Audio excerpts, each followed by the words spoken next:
อันสงกรานต์นี่เป็นยังจะสิบ่กลับบ้านก็ลูกขาแม่สงสัยว่ามื้อวานนี่แม่บ่เข้าใจแม่ก็เลยโทรมาถามใหม่ซั่นดอกเป็นหยังก็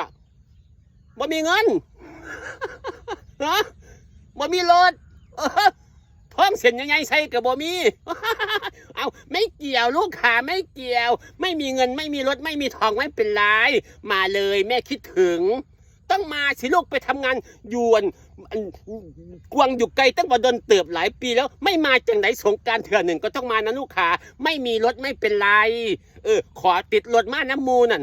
คนบ้านเข้าไปทำงานอยู่พุ่นแตกวินสวดพักกันดาวรถวินวันอยู่ตะลูกขอมาน้ำเขานั่นช้อนท้ายมาน้ำเขานั่นนั่งกระบะท้ายกระบะทั้งหลังม้ำเขานั่นไม่ต้องไปนั่งหนาน้ำเขาให้เขานั่งหนาโลดลูกกันนั่งกระบะช้อนท้ายทั้งหลังกันมาน้ำเขาโลดมาเลยไม่มีรถขับมาก็ไม่ต้องขับนั่งกับเขามา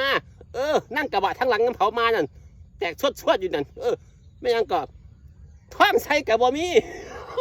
ไม่ต้องใส่ลูกค้าไม่ต้องเป็นไรไม่จำเป็นต้องใส่ทองลูกจ๋าถ้าอยากใส่มาแม่จะบอกนะลูกนะอันคล้องถมนั่นท้องปลอมเยอะแยะอันไปซื้อมาโลดเอาเส้นท่อแขนนี่ก็ได้ตัว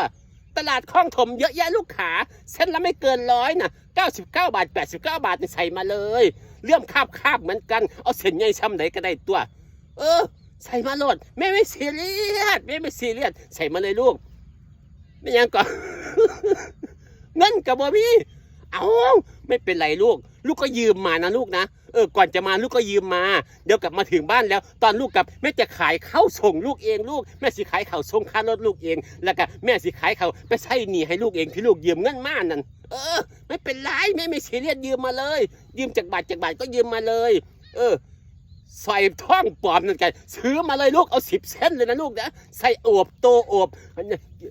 ห้อยเต็มสะเต็มชายเต็มตัวเลยลูกซื้อมาเลยมาอ้างคนว่าเรามีทองเยอะเฮ้ยไม่สนไม่เกี่ยวไม่มีเงินไม่เป็นไร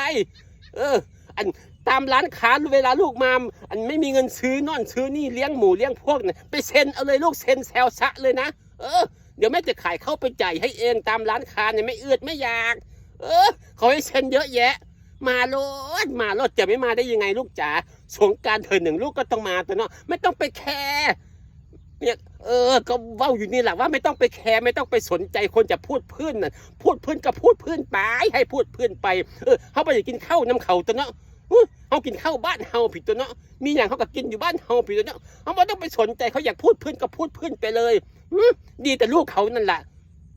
อันเพิ่นเอาพื้นดีฮะดอกดีแต่ลูกเพิ่นมีเงินแต่ลูกเพิ่นไม่